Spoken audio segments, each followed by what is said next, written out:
এই পৃথিবীতে কিছু ভদ্র পুরুষ আছে যারা সবার সাথে খুব ভালো ব্যবহার করে, কিন্তু ঘরের বউয়ের সাথে সবচেয়ে নিকৃষ্ট খারাপ আচরণ করে।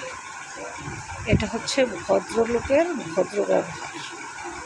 মানুষের সামনে একদম অতি ভদ্র, আর নিজের বউয়ের সামনে সবচেয়ে নিকৃষ্ট যে ব্যবহারটা, সেটা ঘরের বউয়ের সাথে এসে করে। এটা হচ্ছে সবচেয়ে ভদ্র মানুষের লক্ষণ, যেটা বাহির থেকে চেনাও যায় না, বোঝাও যায় না। বুঝতে পারছেন?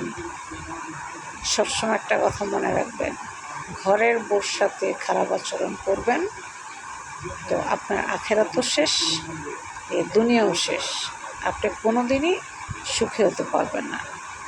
বিয়ে করতে পারবেন হাইটা 10টা না 20টা করতে পারবেন, কিন্তু সুখ জিনিসটা পাবেন না কোথাও।